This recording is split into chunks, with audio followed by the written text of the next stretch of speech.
virtual reality, augmented reality, mixed reality, holographic, volumetric, stereoscopic 3D, 3D web, 360.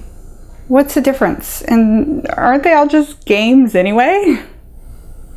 Hi, I'm Michelle Ryan, and I know this rush of new technologies and new terminologies can be a bit confusing. In this course, we're going to demystify all of that so you know what's going on and what it's all about. We'll start with a view of exactly what virtual reality is and isn't, what it's used for, and why everybody's talking about it. Then you'll get to see the different hardware and software and the different ways to view the different kinds of virtual reality. Next, we'll jump right in, and I'll take you on a tour of the 7 main types of virtual environments. I'll show you examples of them, and we'll discuss the similarities and differences of each. I'll bring you in the loop on the negative aspects, side effects that some people experience. Then we'll close out with a look at what all this is leading to and what's coming next. When we're done, you'll be in the know. In fact, you'll know more than most people do about virtual reality. So if you want to sound smart at parties or just have something to talk to your kids about, come and take my free class. I'll even throw in some resources and other places you can go to learn more about this thriving new technology. So come learn something virtually about virtuality, if that's a word. What is virtual reality? Well, that's become a much more complicated question since the term virtual reality is being used for everything. Back in the day when I was using it for my PhD, it had fewer definitions than what it does now. But that's okay, because there are some fundamental principles that haven't really changed. First and foremost, any kind of virtual world, generally speaking, is artificial, three-dimensional, computer-generated environment. The next commonly accepted criteria is that it's an attempt to simulate or fake or somehow trick the brain into thinking it's real, even if it's just for a few moments. Of course, we know it's not real. The idea is to stimulate our senses so we can get lost and pretend in this computer-generated world, thus easing the burden of real life, even if it's just temporary. We create this sense of presence by combining hardware and software, which helps us make this shift in our perception a whole lot easier. The biggest misconception about virtual reality is that it's all about games. And yes, there are a lot of virtual reality games out there, but there are more non-gaming uses than there are game usage, and there have been for many years. So, if they're not playing games, what are they doing in there? What are people doing in there if they're not playing games? Call it virtual reality, call them virtual environments, call them just VR, but don't use the G word, you'll upset some people. Research suggests that people's capacity to learn is increased exponentially by VR. Decades of studies have shown us that this immersion factor or sense of presence can help students experience the course material, not just memorize it for an exam. This, in turn, helps contribute what they're learning to a more tacit and deeper understanding, which also tends to stay with them much longer. I personally think that VR is going to be as common in classrooms as online learning is today. Not just for schools, but for work too. Virtual worlds allow us to practice anything in a simulation.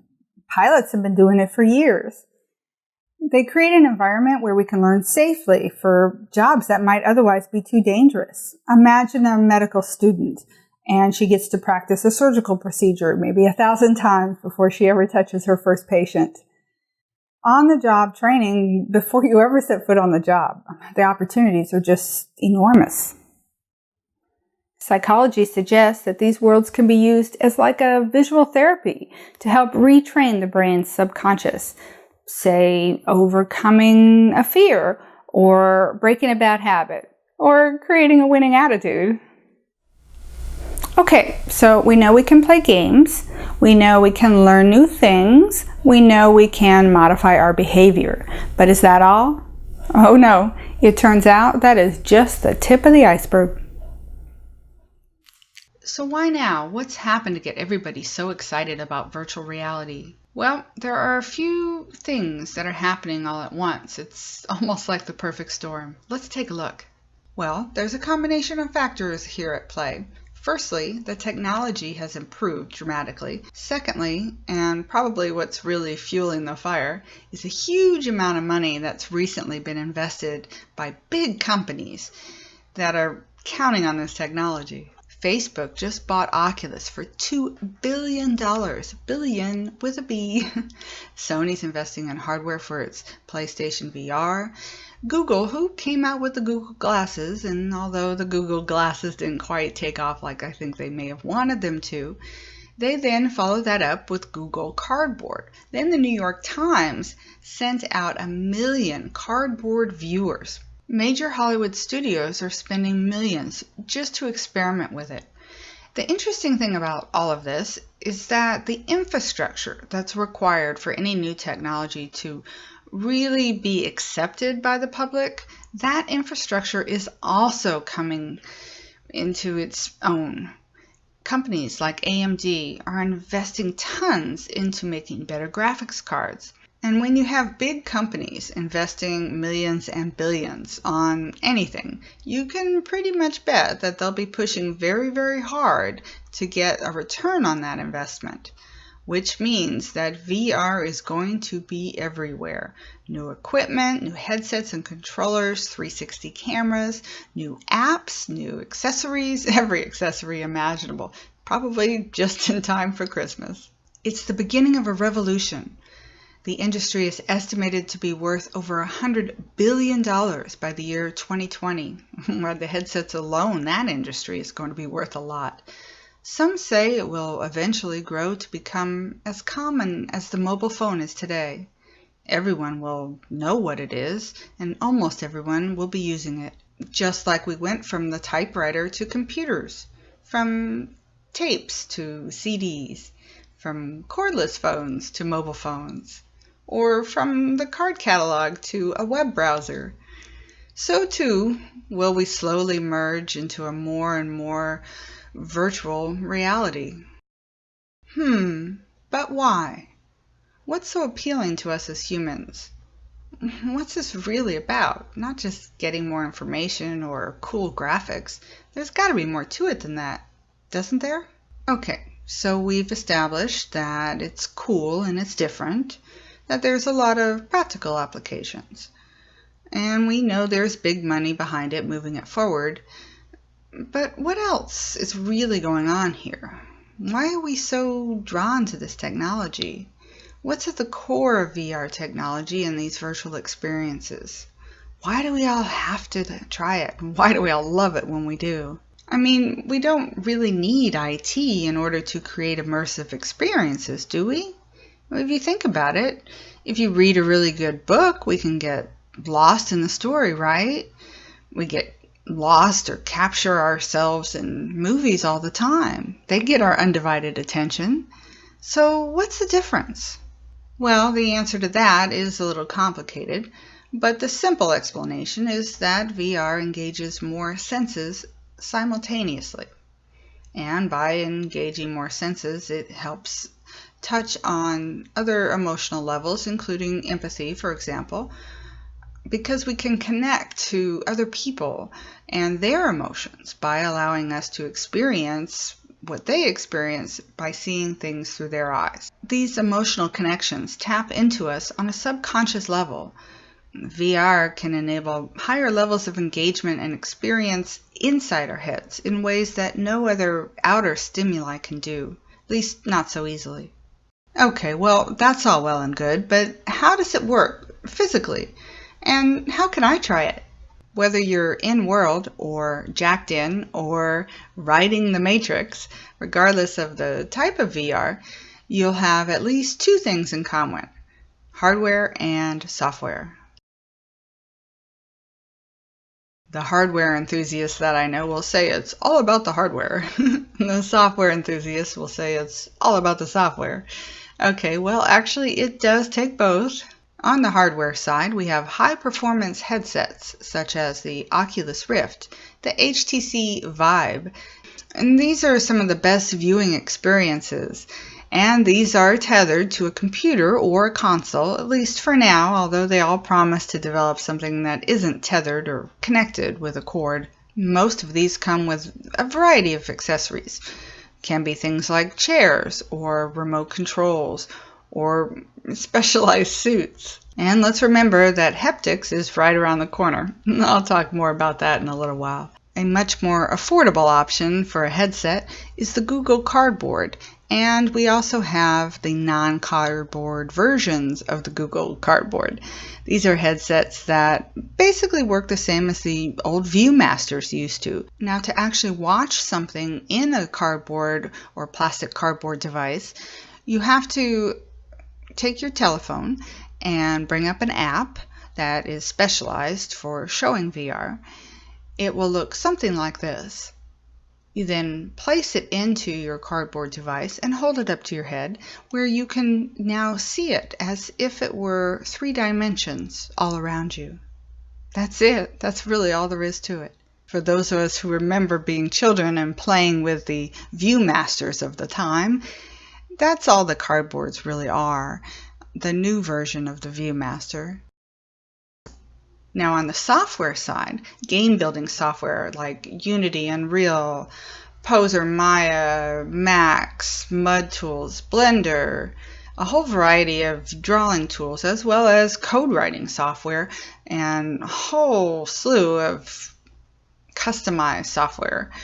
In the end, VR is delivered on a high-performance headset via a self-contained program operating inside of a console or platform, like a PlayStation VR, or on Oculus Rift plugged into a program watching your virtual environment. Or it is delivered through an app running on a computer or a mobile device, viewed often through a cardboard-like viewer, depending on what kind of VR it is. Okay, so now we know how to get inside of these worlds, but let's take a look at the 7 different types of VR, and it'll start to make a lot more sense. Let's take a look at some examples. You know how the word Hawaii can mean the state of Hawaii, or it can refer to one specific island within the Hawaiian island chain. Well, the same is true for the term virtual reality. Ooh!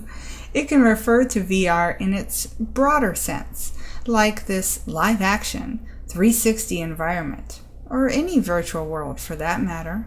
VR in the broad sense can cover everything. We've been calling simulations virtual reality for years, and they certainly are. But now let's focus on a more macro look at the term. Pure virtual reality usually refers to a computer-generated or animated world. In these VR worlds, the viewer can move around freely and interact with objects. And these objects are pre-programmed with behaviors so that when you engage in them, they respond. Looking at something can teleport you to a whole nother place within the world. You being in this world, interacting with it by touching objects, causes your experience to be slightly different. Obviously, there's a finite number of pre-programmed behaviors, but since you decide what to do and when to do it, this gives you a sense of control within the environment. Although this type of VR is mostly seen in games, it doesn't have to be. All it has to be is animated, pre-programmed with objects that work on a trigger and response system. That's it. Up next, let's take a look at some other kinds of macro virtual realities that might be less familiar to you.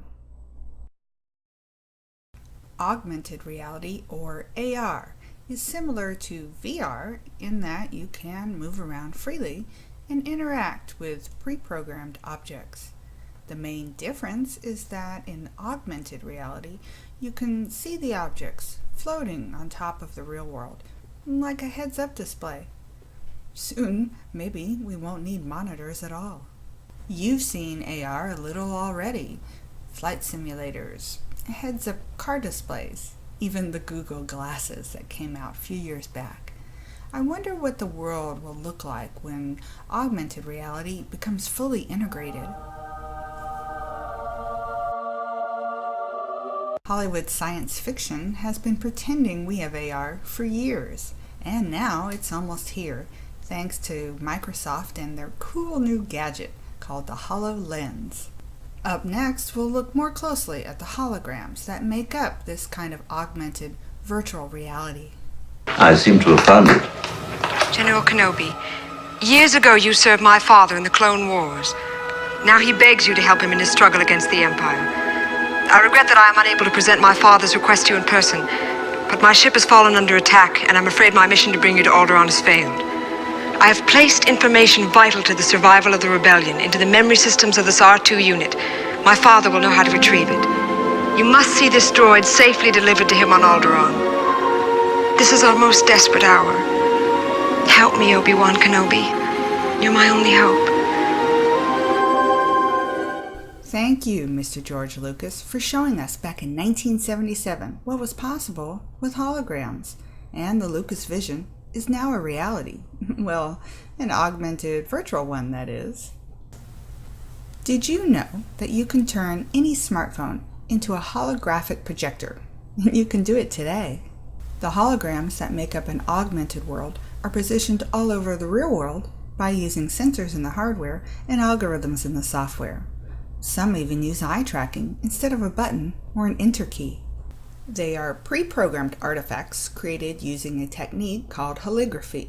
This uses laser light and interference to capture and record images, then reconstruct them into holographic images, which everyone is now calling holograms, although there are plenty of experts who would argue that that technically isn't what they are, but that's okay. These types of holograms, or holographic images, are the ultimate mind scam, tricking our brain's perceptual markers into seeing and believing something is there when in fact it's not. Now when you throw in the use of markerless motion capture, we can make volumetric holograms.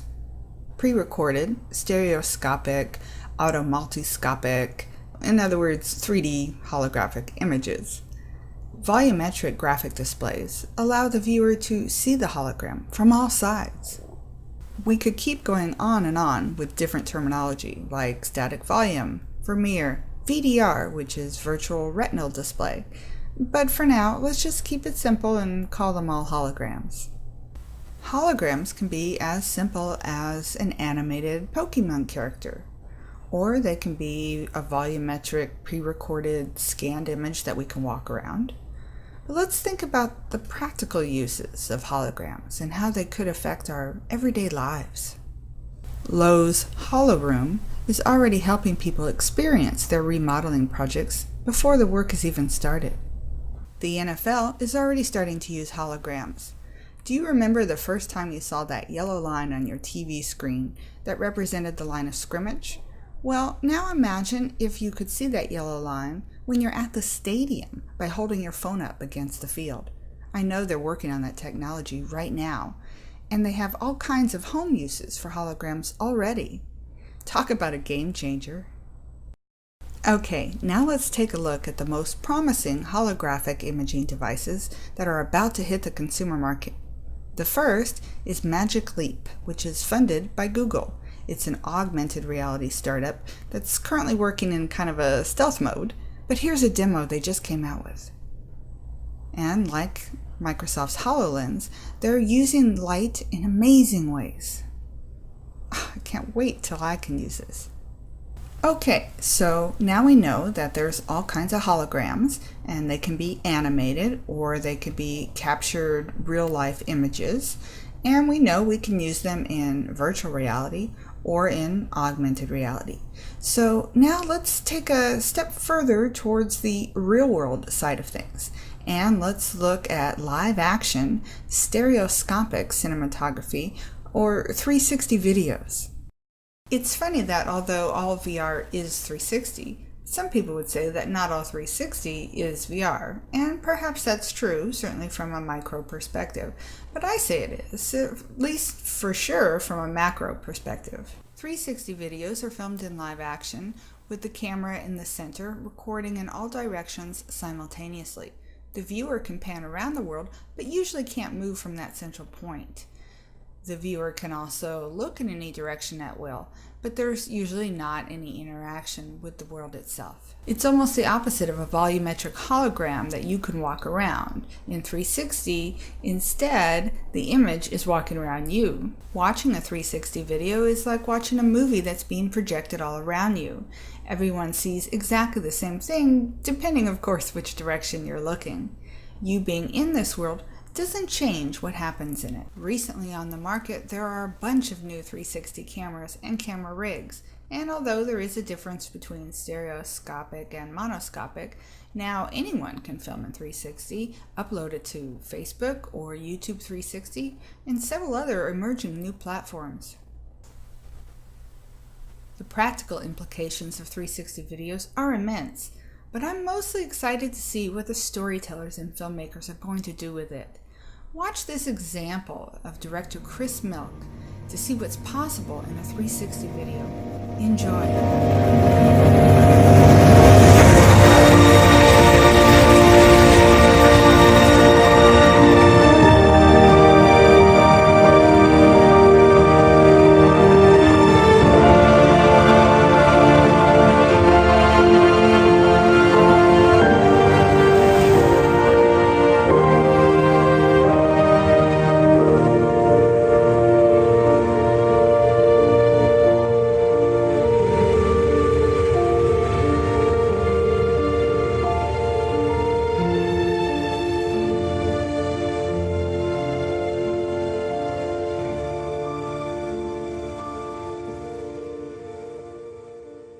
You can view 360 video on any computer or mobile device. If watching through your phone, check it out, move around. It's pretty cool, huh? But watching in a headset, and it's even cooler. Up next, we'll take a look at where all the action seems to be right now. That's right, I'm talking about the world of gaming. The future of virtual reality would not look so promising if it wasn't for very talented game developers. And as a virtual reality enthusiast myself, my hat's off to you. I think in part the gaming industry is where the immediate money can be made. Thus, it's probably most likely going to advance much faster than other consumer markets. After all, the huge investments that these publicly traded companies have made into the infrastructure that goes to support VR, well, these companies are going to have to make their money back, right? And they're going to have to do it pretty fast since they are publicly traded companies. The easiest or low-hanging fruit to make money in VR is in the gaming industry. Selling VR products to gaming consumers is a logical and necessary first step before VR foundations can be built with an infrastructure that's solid enough to withstand consumer scrutiny and the growing pains that come with any technological revolution. So if you want VR to take off, you should start playing more VR-oriented games. Games have sure come a long way. If it wasn't for them, we might not have the graphical hardware that we need in order for VR to be immersive. Okay, so virtual reality as a game means that the user has an objective, a mission, or a purpose. While in-world, we can interact with pre-programmed objects and witness their responses. You can say that every gaming experience is unique. Or can you? I'd say that even though the user can move around freely, due to the nature of pre-programmed behaviors, well, that means that there must be a limited number of scenarios. So although the combination of possible outcomes might be very large, depending on what the user decides to do, it is still a finite number. I've noticed, and if you're a gamer, I'm sure you've noticed too, that over the past few years, the cinematography and storytelling in games has taken a huge leap forward. Very cool. Up next, we'll take a brief look at MR, or mixed reality, which you could argue best describes almost all the new virtual environments coming out.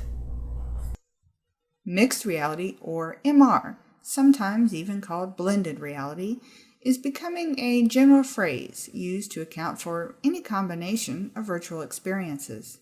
I think it's less important to be hung up on the definitions at this point, and more important, to focus on the ways to distinguish the different virtual environments. I consider the user's perspective, and I ask myself, can the user or viewer in this reality move around freely, or are their actions restricted by the environment? Can the user interact with the world?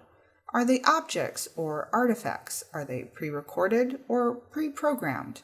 In other words, does touching them trigger a scripted behavior?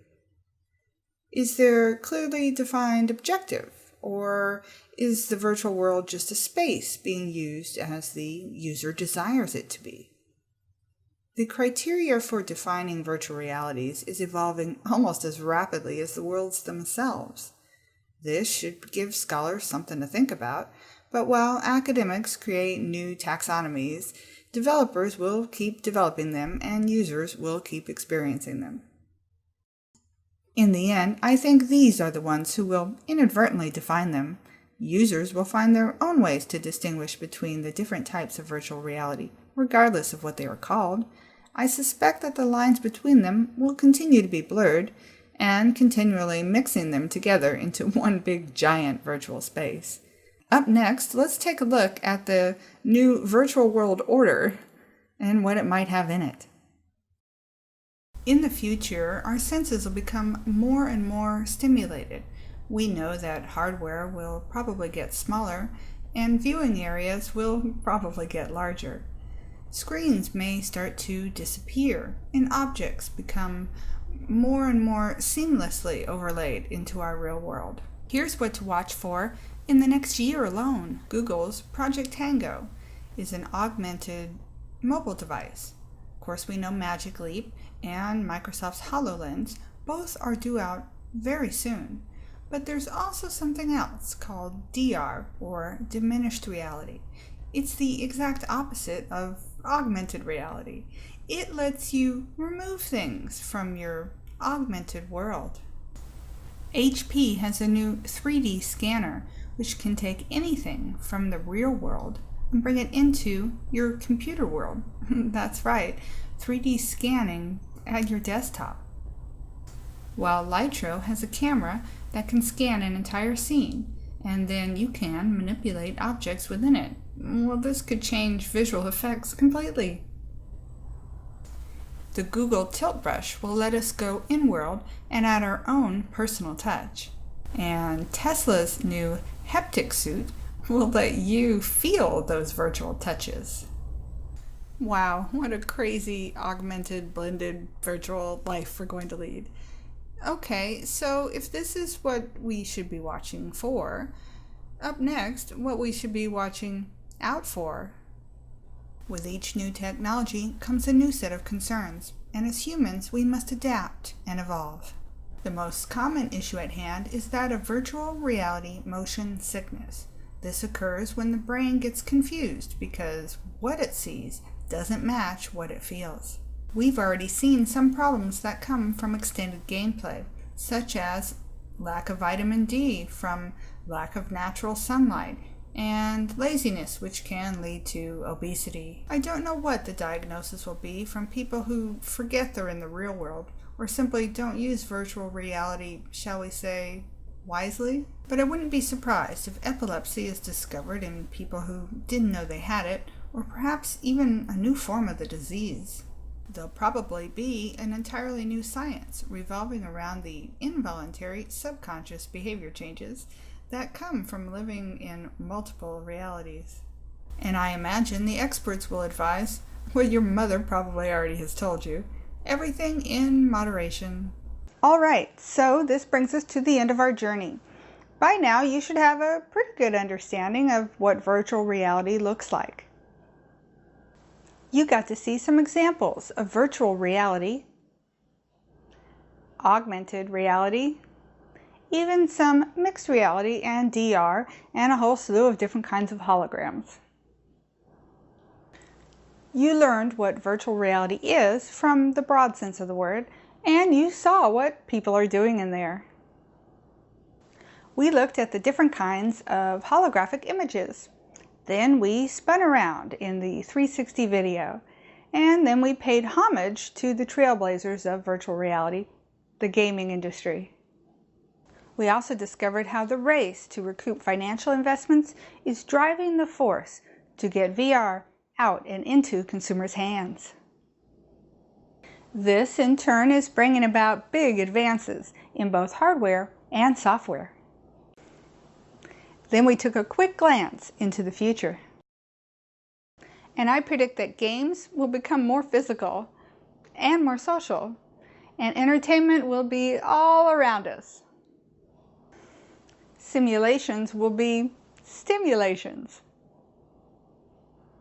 And someday, very soon, I think that holodeck is going to be available to all of us in our homes. I hope so. Been waiting a long time for that one. Now, I realize this is a very simplistic overview of a much more complicated topic, but at least now you know something, and in fact, you probably know more than most people I run into.